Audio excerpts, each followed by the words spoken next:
जब किसी के अंदर के शौर से दर्द भर जाए तो वो जंगल के सुकून में चुप हो जाता है।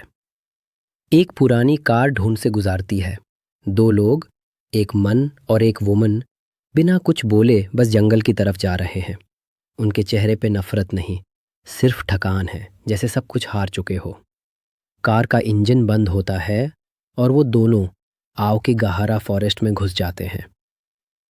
साइलेंस इतना गहरा है कि कैमरा के माइक सिर्फ सांस और जमीन के पट्टों की आवाज पकड़ता है। तभी कट होता है। एक teenage girl Akina live stream पे जंगल के अंदर जा रही है। हंस रही है, फिल्टर लगा है, पर आंखों में दर्द छुपा है। वीडियो ग्लिच करता है और फिर ब्लैक स्क्रीन। She disappears. जंगल ने उसे ले लिया।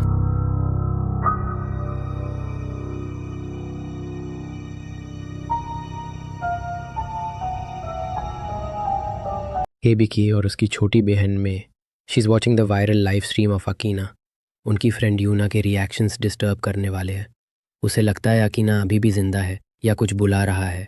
हिबिकी डिसाइड करती है, माँ का घर जंगल के पास है, वहाँ कुछ तो होगा। वो सब जाते हैं वहाँ। एक पुराना वुडन एंसेस्ट्रल होम जहाँ अंदर जाते ही ठंड बढ़ने लगती है। मैं और हिबिकी एक छुपा हुआ बॉक्स फ्लोर के नीचे ढूंढ लेते हैं। जब बॉक्स खुलता है, हवा का प्रेशर बढ़ जाता है और वो लड़का गूगल करता है और वो कर्स्ट बॉक्स निकलता है और मिस्टर अयोका नाम वाला आदमी उस बॉक्स के ले जाने लगता है। उसे अचानक से एक ट्रक आकर कुचल जाता है। उस इंसिडेंट देखने के बाद मियू सदमे में चली जाती है और सीन शिफ्ट होता है जहां मियू कंप्यूटर में कुछ देख रही होती है। उसे हेलुसिनेशंस होने लगती है, जैसे आखिरा की तस्वीर उसके सामने आने लगती है। और हम हॉस्पिटल में देखता है कि अयोका अभी जिंदा था। उस देखकर उसका दोस्त टूटकर रोने लगता है। जब मियू ने उस पुराने घर को आग लगाई, सब ने सोचा अब कर्ज खत्म हो गया। वो घर जहां बॉक्सेस बनाए जाते थे, अब बस जलती हुई लकड़ी और धुआं था। लेकिन असली हॉरर तब आया जब एक बॉक्स सबको जल जाने के बाद भी वही का वहीं बचा रहा, अनटच्ड। उस बॉक्स के अंदर जो था वो जिंदा था। ये कोई ऑर्डिनरी ऑब्जेक्ट नहीं था, ये जनरेशनल ग्रीफ का कंटेनर था। फायर ने वॉल सिला दी, पर अंदर के पाप नहीं। अगली सुबह हिबिकी उठी है, लेकिन नामी उसके पास नहीं होती। वो हर जगह देखती है, घर के अंदर, बाहर, फॉरेस्ट के एज तक, कहीं नहीं। और तब उससे मिलता है एक स्केच नामी ने खुद बनाया था। उसमें एक लड़की एक बॉक्स के अंदर बंद है, रो रही है। हिबिकी समझ जाती है नामी वापस चली गई है उस कर्स के सेंटर में। वो बॉक्स बन चुकी है, एक नई कुर्बानी। हिबिकी बिना किसी को बताए जंगल के अंदर चली जाती है, लेकिन इस बार रास्ता बदल चुका होता है।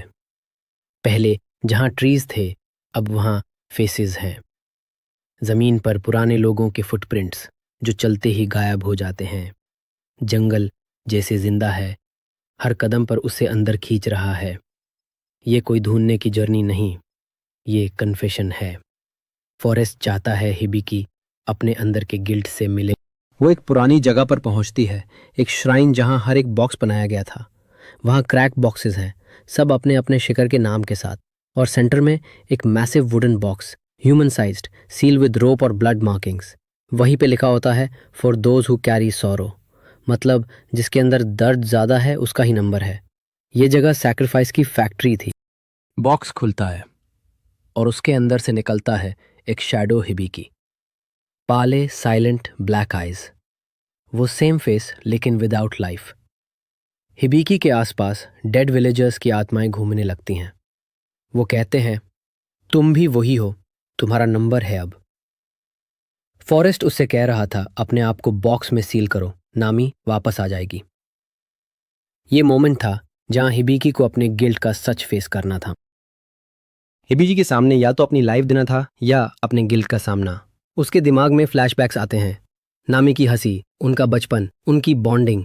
और फिर हिबिकी एक पत्थर उठाती है और बॉक्स को तोड़ देती है।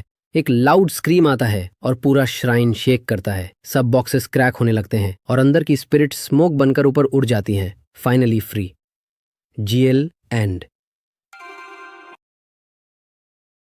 अगली सुबह सॉफ्ट लाइट के साथ हिबिकी आंखें खोलती है फॉरेस्ट के एज पे। उसके पास नामी आती है, नॉर्मल, सेफ, बिल्कुल वैसे जैसे कुछ हुआ ही नहीं। वो कहती है, तुम ठीक हो हिबिकी। और हिबिकी सिर्फ एक हल्का सा स्माइल करती है, थाकी हुई लेकिन आजाद। कैमरा पीछे जूम आउट करता है, श्राइन गायब है, बॉक्सेस गायब हैं। सिर्फ एक ट्री बचा है जिसमें हल्की सी कार्विंग है, इकितकुनाई। हर किसी के अंदर एक ऐसा बॉक्स होता है जिसमें हम अपना दार्ड बैंड कर देते हैं, पर अगर तुम उस बॉक्स को कभी तोड़ नहीं पाए तो वो दार्ड तुम्हारे बाद किसी और में घुस जाता है। कर्स वही होता है, डार्ट को छुपाना, मरने देना। जीत ये है जब तुम उसे फेस करके जीने का फैसला करते हो।